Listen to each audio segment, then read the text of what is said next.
Shalom, selamat pagi bagi kita semua, para pemirsa yang ada di rumah atau di mana saja berada. Kembali lagi kita berjumpa dalam tayangan Renungan Harian Keluarga oleh Jemaat Gemim Bukit Muria di Kalabaru. Nah, kita akan berdoa, membaca Alkitab dan kembali lagi berdoa. Untuk itu, mari kita berdoa. Tuhan, kami bersyukur untuk penyertaan-Mu bagi kami dalam peristirahatan kami di malam yang sudah berlalu. Kami boleh beristirahat dengan tenang, enak dan nyaman, dan bangun di pagi ini dengan tubuh sehat kuat baru.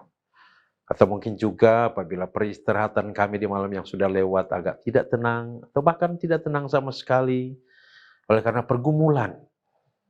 Jika masih ada hari baru bagi kami, itu tandanya kami masih memiliki pengharapan di dalam Tuhan.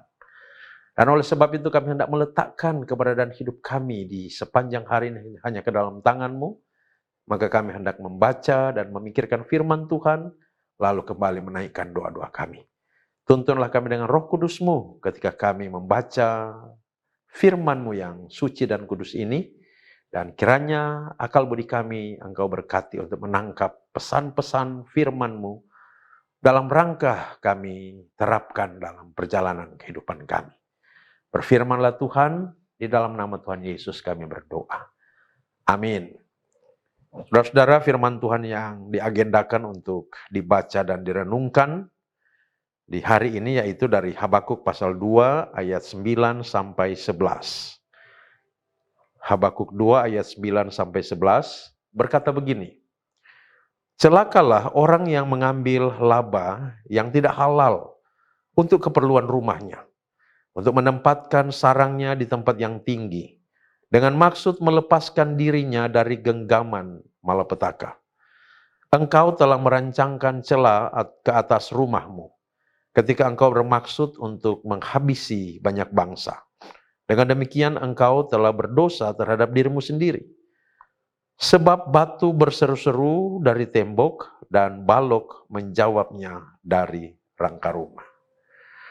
Saudara-saudara, tentu setiap orang ingin menikmati kehidupan yang berbahagia. Dan Tuhan telah mendesain prinsip-prinsip yang perlu menjadi pegangan dan diterapkan dalam rangka menggapai kehidupan yang bahagia itu. Apabila keluar dari prinsip itu, maka bukannya bahagia, tetapi malah yang akan dialami adalah penderitaan. Di mana dikatakan celakalah. Nah, saudara-saudara, prinsip-prinsip itu antara lain ialah bahwa manusia itu adalah ciptaan yang harus hidup dalam kebersamaan dengan sesamanya. Sesamanya di sini adalah manusia yang lain, tetapi juga manusia atau makhluk ciptaan yang lainnya. Nah, dalam relasi dengan sesama itu, perlu mewujudkan kehidupan yang saling berbagi, saling membantu, saling menolong, saling mengangkat satu dengan yang lain. Apabila ada yang di bawah, maka yang di atas harus mengangkat. Apabila ada yang di atas, maka yang di bawah itu harus menopang. Begitulah prinsip kehidupan sebagai manusia yang hidup secara bersama. Jika semuanya memiliki itikat untuk saling membantu satu dengan yang lain, saling mengangkat satu dengan yang lain, maka semuanya akan mengalami kehidupan yang penuh damai sejahtera dan di sana ada kebahagiaan. Akan tetapi kalau kita keluar dari desain yang menjadi prinsip yang ditetapkan oleh Tuhan ini, maka kita akan menderita. Penderitaan itulah yang dibahasakan dengan celaka oleh Nabi Habakuk. Di mana ada saja orang-orang yang ingin membangun kebahagiaannya sendiri, masa depannya yang menurutnya itu cerah, tetapi dengan merugikan orang lain, dengan mencelakakan orang lain, dengan berbuat tidak adil kepada orang lain, dengan menipu orang lain, dan lain-lain sebagainya. Nah, kita tahu sekarang bahwa di tengah-tengah dunia ini ada begitu banyak sekali perbuatan-perbuatan yang merugikan orang lain, membuat orang lain menderita, jatuh miskin, dan bahkan mengalami keadaan yang sangat memprihatinkan.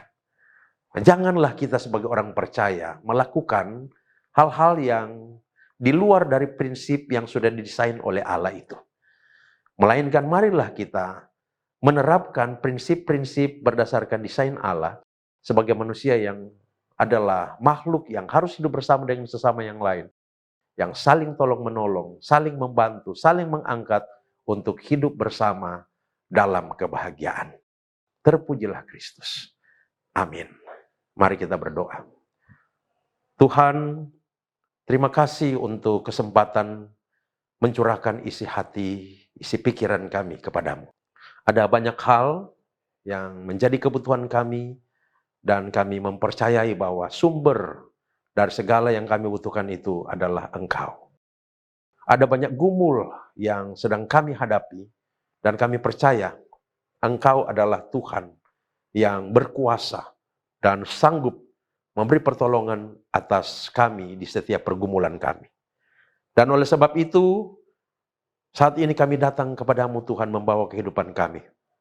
Ketika Engkau mengaruniakan kepada kami hari yang baru, hari yang ke-10 di bulan Agustus tahun 2023 ini. Kami serahkan kehidupan pribadi dan keluarga kami masing-masing ke dalam tangan-Mu Tuhan. Suami, istri, anak-anak, sesi rumah. Kami pertaruhkan ke dalam tangan anugerah-Mu. Lindungilah kami di sepanjang hari ini. Tudungi dengan kuasa darah Yesus. Jauhkan dari segala macam mara bahaya, malapetaka, kecelakaan, sakit penyakit, segala kemalangan, kesialan. Jauhkan Tuhan. Kiranya Engkau mengaruniakan kepada kami keadaan-keadaan yang baik, kesehatan, kekuatan, dan bahkan hasil-hasil yang kami rindu-rindukan dari setiap usaha dan pekerjaan kami.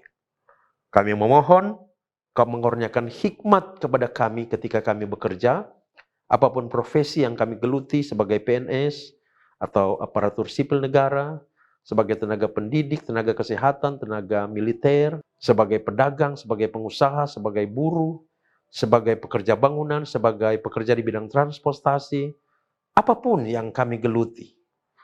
Ketika kami juga bergelut di bidang perdagangan, Tuhan berkati semuanya itu agar supaya dapat berhasil dan sukses kami kerjakan, boleh menjadi berkat bagi orang-orang lain dan mendatangkan kebaikan bagi kami dan keluarga kami masing-masing. Begitu juga dengan anak-anak kami yang di hari ini kembali akan bersekolah, menuntut ilmu dalam dunia pendidikan. Tuhan berkati mereka, jagai, lindungi mereka supaya mereka aman, sehat. Berikan kepada mereka semangat untuk belajar, karuniakan kepada mereka kecerdasan intelektual yang bagus, agar supaya mereka dapat diperlengkapi lewat ilmu-ilmu, pelajaran-pelajaran yang penting dalam rangka mempersiapkan masa depan yang baik bagi mereka. Terima kasih Tuhan, berkati Jemaat Gemim Bukit Mulia Tikala Baru dalam segala kegiatan pelayanan. Berkati dari anak-anak, remaja, pemuda, ibu bapa sampai lansia, semuanya hidup mengasihi Tuhan. Berkati pemerintah, bangsa dan negara kami Republik Indonesia, Presiden Jokowi, dan semua pembantu-pembantunya. Berkati pemerintah Sulawesi Utara, Gubernur Bapak Oli Dondo Kambing, Wakil Gubernur Bapak Dr. Andes Stephen Kando, dan semua pembantu mereka. Juga berkati Wali Kota Manado, Bapak Andre Ango, Wakil Wali Kota, Bapak Dr. Richard Swalang, dan semua pembantu-pembantu mereka, para kepala badan, kepala dinas, sampai kepada kepala-kepala kecamatan, kelurahan, dan ketua-ketua lingkungan. Kiranya dalam anugerah Tuhan, mereka memiliki kebijaksanaan untuk menyelenggarakan akan pemerintahan, mendatangkan kebaikan, kesejahteraan yang makin hari makin maju bagi masyarakat, bangsa dan negara Republik Indonesia, Sulawesi Utara, dan kota Manado ini. Terpujilah namamu ya Tuhan. Inilah doa, syukur, dan permohonan kami, yang kami naikkan beralaskan iman kepada Tuhan Yesus Kristus, Juru Selamat kami yang hidup. Haleluya. Amin. Demikian tayangan renungan harian keluarga dari Jemaat Gemim Bukit Mulia Tikala Baru pada hari ini. Selamat beraktivitas, selamat bekerja, selamat belajar, selamat berkarya. Tuhan memberkati kita semua. Shalom, damai di hati. Terpujilah nama Tuhan. Amin.